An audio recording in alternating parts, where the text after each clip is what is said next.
प्रश्नावली 6.2 का प्रश्न है। कह रहा है कि चित्र दिया हुआ है। जैसे प्रश्न नंबर 1 में कह रहा है कि यह फोटो आपको ऑलरेडी बना हुआ दिया गया है, ए बी और दूसरा लाइन दिया है CD। तो दोनों लाइन बाबू पैरेलल है, एक दूसरे के समांतर हैं और इसको एक तिर्यक रेखा क्रॉस कर रही है। तो तिर्यक रेखा जब क्रॉस कर रही है तो यहाँ पर 50 अंश का कोण बना रहा है और यह अक्ष दिया हुआ है। उसके बाद इस साइड में Y और इस साइड में 130 दिया हुआ है। प्रश्न का कहना है कि x का मान बताइए और y का मान बताइए, जबकि जो लाइन दी गई हैं AB रेखा AB और CD समांतर है। AB और CD समांतर रेखा है। तो x और y का मान बताइए। अगर x और y का मान बहुत आसान तरीका से निकाल सकते हैं। देखो यहाँ पर अगर ये दोनों रेखा एक दूसरे के समांतर है तो x और y एकांतर अंतःकोण होंगे, ये कंडीशन। अगर आपको ये भी बताया गया है कि इस साइड देखो, जब दो रेखा एक दूसरे को क्रॉस करती है तो उनके देखो इस साइड का कोण और इस साइड का कोण एक दूसरे के बराबर होते हैं। क्यों? क्योंकि ये शीर्षाभिमुख कोण है। यहाँ का कोण इस कोण के बराबर होगा क्योंकि ये शीर्षाभिमुख कोण होते हैं। तो आप अगर देखें और ये भी बताए थे कि एक ही रेखा को कोई एक रेखा प्रतिच्छेद करती है या काटती है तो एक रेखा के एक ही तरफ के जब दो कोण बने हों, कितना हो कोण बने हों, तो उनको ऐड करते हैं तो टोटल 180 होता है। तो इन दोनों को अगर ऐड हम कर लें तो दोनों का मान 180 होगा। ठीक है, तो जिसमें से बताओ ये 50 दिया है तो ये कितना हो जाएगा? 180 में 50 को माइनस करेंगे 130।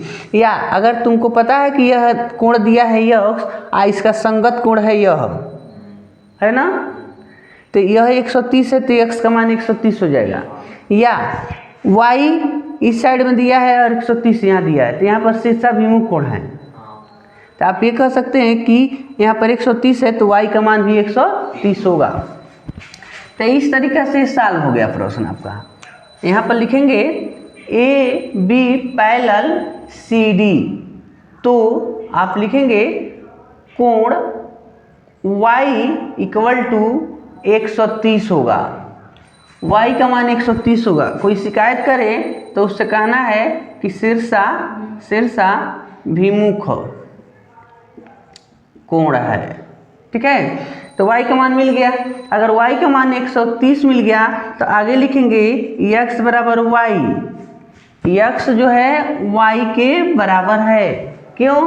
क्योंकि आप लिखेंगे एकांतर अंतःकोण है। ठीक है, तो x और y का मान 130 है तो यहाँ भी 130 रख देंगे। इस प्रकार हमको ये प्रश्न सॉल्व हो जाते हैं। कि देखो यहाँ पर फिगर दिया हुआ है, 3 गो लाइन ऐसे दिए गए हैं और तीनों लाइन एक दूसरे के पैरेलल हैं, समांतर रेखा है। इसका नाम है AB, लाइन का नाम है ABCDEF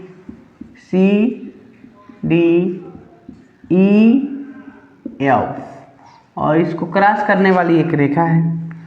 तो यहाँ पर देखो x दिया है, x, यहाँ y लिखा है और यहाँ पर z। तो कह रहे हैं x y z का मान बताइए, x y z का मान बताइए, जबकि कह रहा है कि y का और z में संबंध है 3 संबंध है 7 का, 3 संबंध है 7 का यानी इसमें रेशियो दिया है। तो कह रहा है x का मान कितना होगा। ठीक है, प्रश्न का कहना है कि y और z में जो अनुपात है 3 संबंध है 7 का है, तो x का मान कितना होगा। तो देखो अगर हम बाबू यहाँ पर देख रहे हैं y और यहाँ पर z, तो y और z, तो अगर y को अगर यहाँ पर बात कर दें, यहाँ पर 1 के पास ला दें, मान लो यहाँ 1 लिख दे रहे हैं, तो 1 और y संगत कोण है ना। तो अगर 1 प्लस 1 प्लस जेड को जोड़ेंगे तो कितना हो जाना चाहिए 180 रैखिक युग्म कोण है। तो हम 1 की जगह पर y लिख सकते हैं। यहाँ पर देखिए, यहाँ पर दिया है y और z में संबंध दिया है 3 और 7 का। तो y इक्वल टू तुम लिख सकते हो 3x और z इक्वल टू 7x, ठीक है। जबकि अगर यहाँ पर हम 1 मान लिए हैं ना, तो y इक्वल टू कोण y कोण 1 के बराबर है। क्यों? संगत। कैसा कोण है? संगत कोण है, ठीक है। तो यदि देखो, यदि कोण 1 प्लस जेड को जोड़ते हैं तो कितना हो जाएगा 180, यानी इसको जोड़ेंगे तो 180 हो रहा है। क्यों? क्योंकि रैखिक कोण है, ठीक है। तो ये बताओ 1 की जगह पर y लिख दें, 1 की जगह पर y लिख सकते हैं हम। तो y प्लस जेड बराबर भी 180 हो गया। तो y का मान है 3x, z का मान है 7x बराबर 180। तो 7 3 10x बराबर 180। लेकिन हम यहाँ पर x मान लिए हैं, तो थोड़ा सा आप मान लो हमको x का मान भी तो निकालना है ना, तो हम कंफ्यूज हो जाएंगे किस x का मान निकाल रहे हैं। तो यहाँ पर x न मान का p मान ले तो कोई दिक्कत नहीं होनी चाहिए। तो यहाँ पर हम p के पदों में लिख दे रहे हैं, तो ये 10p हो जाएगा, ठीक है। तो p का मान कितना हो गया 180 बट्टे ये 10 नीचे चला जाएगा, तो 0 से 0 कट जाएंगे। p का मान मिल गया 18, p का मान मिल गया 18। अब देखो बाबू, जबकि इन दोनों अगर y की वैल्यू अगर बात करें, y था यहाँ पर 3p ना, आप यहीं पे मान रख सकते हो। y का मान है 3p, तो 3 गुणे p की जगह पर 18, तो 18 तिहाई 54, और यहाँ पर z का मान है 7p, तो 7 गुणे 18, तो आप यहाँ पर 18 सत्ते तो 7 अठे 56 और 7 5 12 126, 18 सत्ते 126, ठीक है। तो ये मान मिल गए। तो अगर यहाँ पर देखा जाए, अगर ये दोनों समांतर रेखा है तो इन दोनों को जोड़ेंगे तो कितना हो जाना चाहिए 180। आप लिख सकते हैं यहाँ पर AB पैरेलल CD, तो x और y को जोड़ने पर 180 होना चाहिए। दो समांतर रेखाओं के एक ही तरफ अंतः कोणों का योग 180 होता है। दो समांतर रेखा को कोई तिर्यक रेखा काटती है तो उनके एक ही तरफ बने अंतः कोणों का योग 180 होता है। तो इन दोनों को हमने ऐड किया तो 180 हो गया। तो देखो x का मान हमको नहीं पता है, लेकिन इसका मान तो पता है 54, तो 54 बराबर 180। तो x बराबर 180 में 54 को घटा दो तो x के मान मिल गया कितना 126, z के मान के बराबर आ गया z का मान। या अगर ये बताओ, अगर इस लाइन को हम ढक ले, CD लाइन को ढक ले, तो यह और यह एकांतर अंतः कोण नहीं हो जा रहा है, ठीक है। तो इसलिए जितना x होगा उतना ही z होगा। तो z के मान हम यहाँ पर पाए हैं 126, तो x का मान भी 126। इस प्रकार x का मान हम लोग प्राप्त कर लिए। 10.2 का प्रश्न नंबर 4 में कह रहा है कि यदि यहाँ पर फिगर दिया हुआ है, कह रहा है कि यदि PQ पैरेलल है ST के, यह जो रेखा है यह रेखा इस रेखा के समांतर दिख रही है, ठीक है।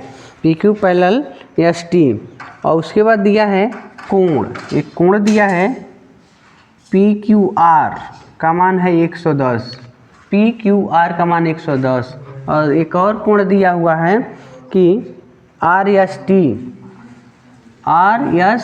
का मान है 130। देखो RST का मान है 130।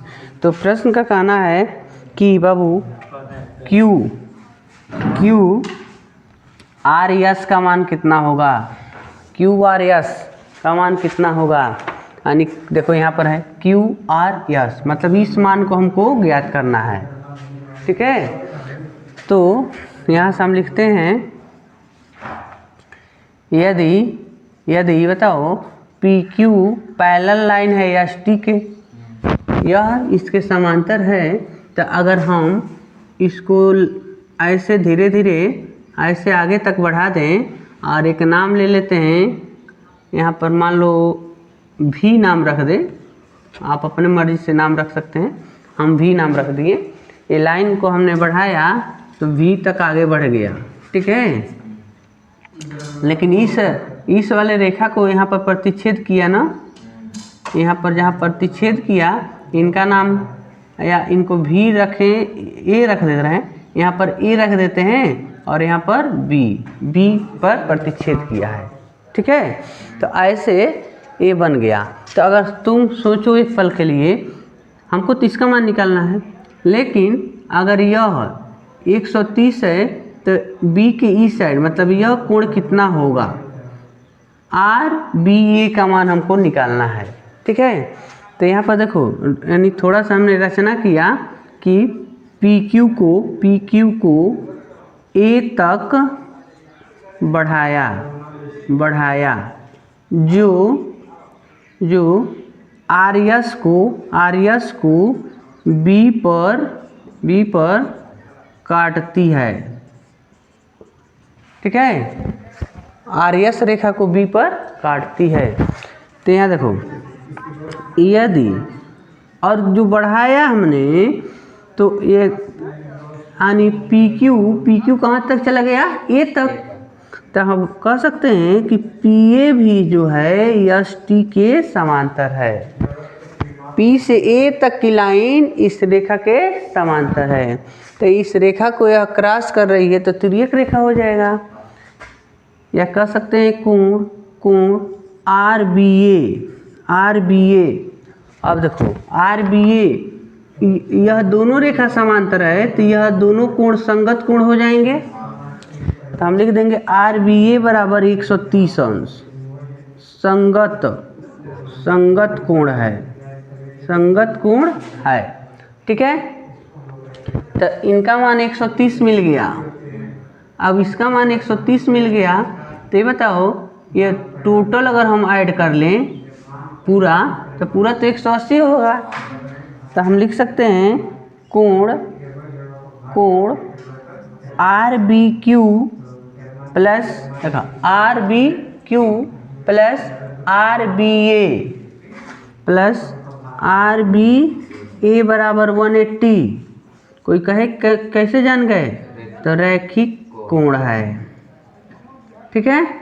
तो इनका मान हमको निकालना है आर बी क्यू प्लस 130 इनके जगह पर रख दिए बराबर 180। तो आर बी क्यू बराबर 180 माइनस 130, तो घटाएंगे तो बच गया 50, मतलब इतने का मान मिल गया 50, ठीक है। इसी तरीका से अगर इस साइड की बात करें तो यह भी तो 180 होगा। तो आप लिख सकते हैं कि R Q P plus R Q B बराबर 180, यह भी रैखिक कोण है, ठीक है। तो आर क्यू पी का मान 110 और इनका मान हमको निकालना है आर क्यू बी का मान, तो 180। आर क्यू बी 180 माइनस 110 यानी 110 हम इसमें माइनस कर दिए, तो आर क्यू बी का मान मिल गया बाबू 70, ठीक है। यहाँ 70 मिल गया। तो अब देखो त्रिभुज आर क्यू बी में किसी भी त्रिभुज के तीनों कोणों का योग कितना होता है, 180 होते हैं। तो हम यहाँ पर लिख सकते हैं कोण देखो ये मान निकालने को कहा था क्यू आर एस का, क्यू आर एस यहाँ तक न जाकर हमें यहीं पर रुक जा रहे हैं। क्यू आर बी प्लस यह कोण पकड़ लिए ना, जैसे आर बी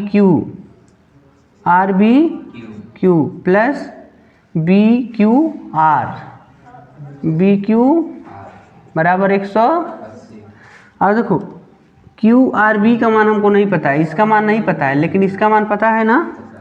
तो क्यू आर बी प्लस 50 और इनका मान है 70 बराबर 180।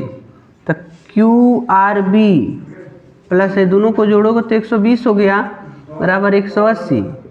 तो क्यू आर बी बराबर 180 में 120 घटा देंगे तो क्यू आर बी का मान मिल गया 60 अंश। लेकिन अब बी पर न रुक के हम यस तक जा सकते हैं, तो या करके लिख सकते हैं, या क्यू आर बी की जगह पर हम यस लिख देते हैं, यस बराबर 60 अंश। इस प्रकार इस कोण का मान हमको 60 अंश प्राप्त हो गया। अगर ऐसा प्रश्न मिलता है तो इस तरीक़ा से आप सॉल्व कर लेंगे।